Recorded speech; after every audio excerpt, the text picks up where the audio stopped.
Tadi kami sampaikan bahwa ada 4 jenis peserta dan ada 3 kali tes yang bisa dipergunakan kesempatan tersebut. Mohon perhatian, ini akan saya jelaskan secara perlahan, tapi mudah-mudahan Bapak Ibu bisa mengikutinya. Jadi 4 peserta itu siapa saja? Yang pertama adalah guru honorer THK 2. Ini nomor 1 di sini. Kemudian guru honorer di sekolah negeri, ini adalah nomor 2. Sekali lagi, guru honorer di sekolah negeri adalah nomor 2. Kemudian ada guru di sekolah swasta, ini nomor 3. Dan yang terakhir adalah lulusan PPG yang belum mengajar, ini nomor 4. Ya.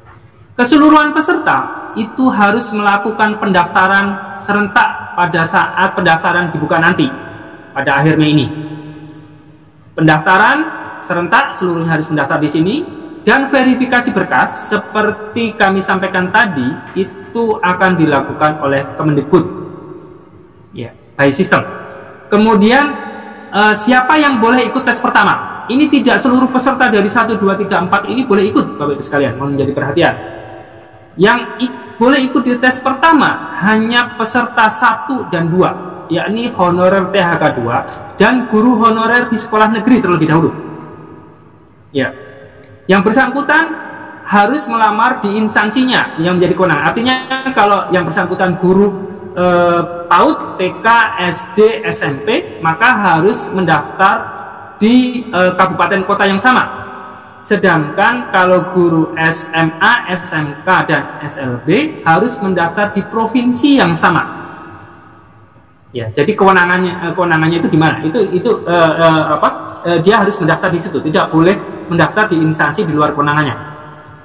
Kemudian yang kedua, jika kemudian formasi yang sudah ditetapkan itu tersedia di sekolah itu dan serdik, sertifikat pendidik atau kualifikasi pendidikan yang bersangkutan itu sesuai, maka harus melamar di formasi tersebut. Jadi tidak keluar sekolah dulu.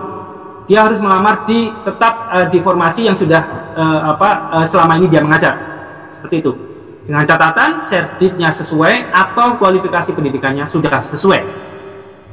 Kemudian, bagaimana kalau formasinya tidak tersedia atau serdiknya atau kualifikasinya tidak sesuai? Maka yang bersangkutan bisa mencari formasi lain, tapi masih dalam instansi yang sama. Gitu.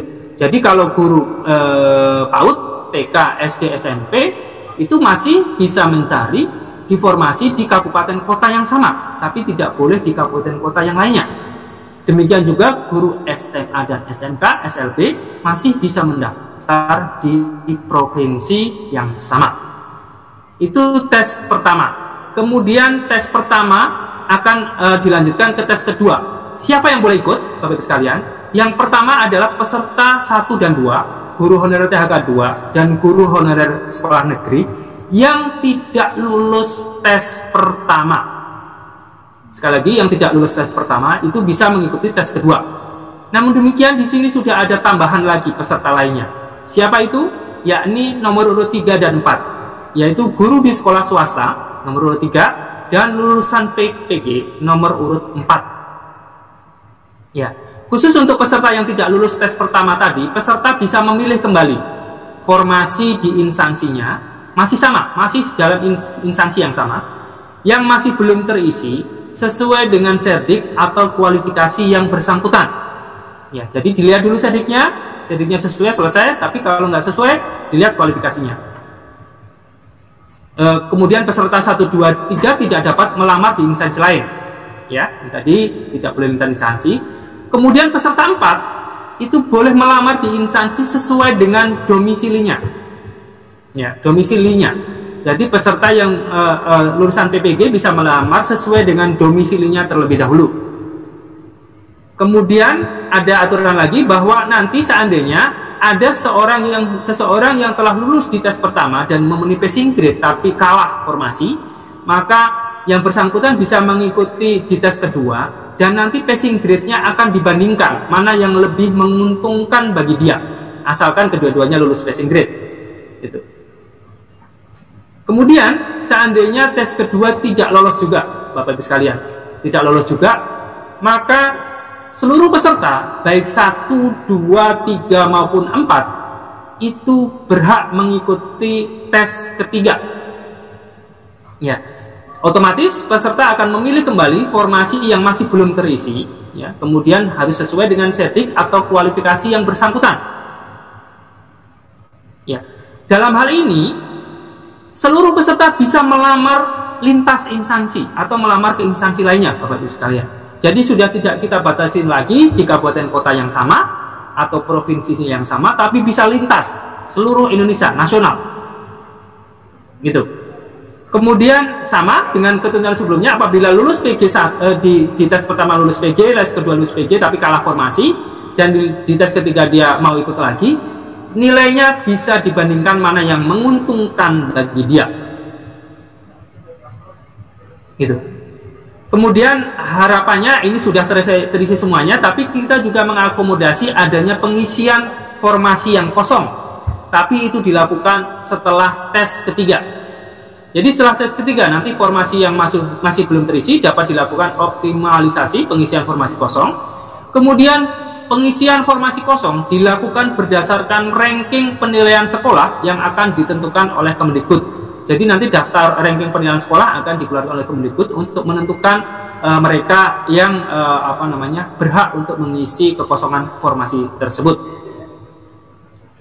Saya kira untuk alur tahapan seleksi demikian, Bapak Ibu sekalian.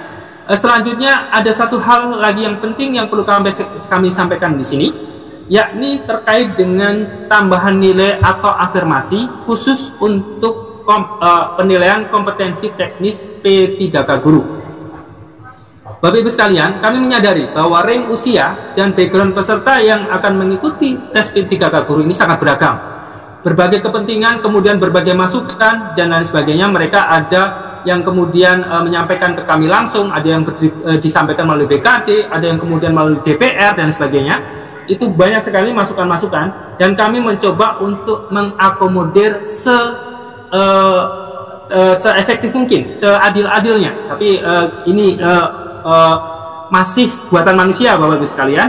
Bisa saja akan menjadi beberapa celah yang terkait dengan kondisi keadilan tersebut. Tapi setidak-tidaknya kami mengupayakan ada 4 jenis tambahan nilai atau afirmasi yang akan kita terapkan. Yang pertama adalah terkait dengan afirmasi atau nilai tambah sertifikat pendidik.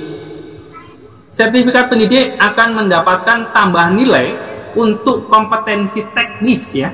Kompetensi teknisnya saja, Bapak Ibu sekalian. Tadi di depan tadi saya sudah jelaskan bahwa untuk tes P3K ada teknis, ada manajerial, dan ada sosiokultural.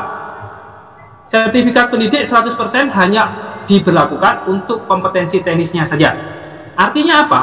Yang bersangkutan harus mengikuti seleksi kompetensi manajerial dan sosiokultural dan harus lulus passing grade. Kemudian yang kedua, afirmasi terkait dengan usia.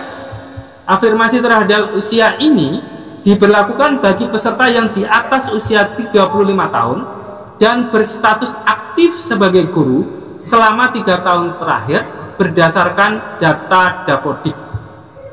Ya, jadi harus berusia di atas 35 tahun, itu by sistem, nanti ketika pendaftaran juga bisa dideteksi. Kemudian status aktif sebagai guru selama 3 tahun juga akan dideteksi dari data Dapodik. Oleh karena itu data Dapodik saat ini sudah nyambung, sudah connect dengan sistemnya BKN, sehingga verifikasi dan lain sebagainya nanti bisa dilakukan secara otomatis. Kemudian yang ketiga, itu tadi akan mendapatkan 15 afirmasi, nilai tambahan 15% dari nilai maksimum kompetensi teknis. Kemudian yang ketiga adalah afirmasi disabilitas. Bapak Ibu sekalian, tadi seperti kami sampaikan bahwa untuk formasi P3K kami tidak bisa mengalokasikan atau menetapkan di sekolah mana saja yang harus dilakukan formasi disabilitas. Kami itu maksudnya Menpan dan Kementerian Pendidikan dan Kebudayaan. Oleh karena itu, padahal kita memiliki kewajiban untuk memenuhi 2%. Oleh karena 2% dari penyandang disabilitas. Oleh karena itu, kita coba untuk memberikan nilai afirmasi tambahan nilai bagi penyandang disabilitas sebesar 10%. Tentu saja yang bersangkutan harus mendaftar sebagai disabilitas. dan kemudian juga harus melakukan verifikasi oleh Kemendikbud melalui video teknologi informasi dan seterusnya. Ini akan oleh Kemendikbud. Juga termasuk kriteria guru yang bisa melamar itu juga akan disiapkan oleh Kemendikbud. Kemudian selanjutnya Bapak Ibu sekalian, ada satu lagi jenis tambahan nilai afirmasi, yakni guru honorer THK 2. Besarnya adalah 10% dari maksimum nilai kompetensi teknis. Syaratnya apa? Bahwa peserta harus terdaftar di database THK 2 BKN dan berstatus aktif sebagai guru selama 3 tahun terakhir. Itu juga berdasarkan data Dapodik. Ya. Jadi harus terdaftar di database BKN dan harus aktif 3 tahun terakhir berdasarkan data Dapodik. Itu baru kemudian guru honorer THK 2 bisa mendapatkan tambahan nilai sebesar 10%. Kemudian sebagai catatan bahwa tambahan nilai afirmasi tersebut akan dapat diterapkan secara akumulatif. Jadi misalnya seseorang yang telah berusia 35 tahun dan aktif 3 tahun akan mendapatkan 15%, dan kebetulan yang bersangkutan disabilitas akan mendapatkan 10%, dan kebetulan yang bersangkutan mendapatkan adalah tercatat sebagai guru THK 2 akan mendapatkan 10%, sehingga totalnya adalah 35%. Seperti itu contohnya. Namun demikian, nilainya tidak boleh lebih dari 100%. Maksimum adalah 100%. Ya.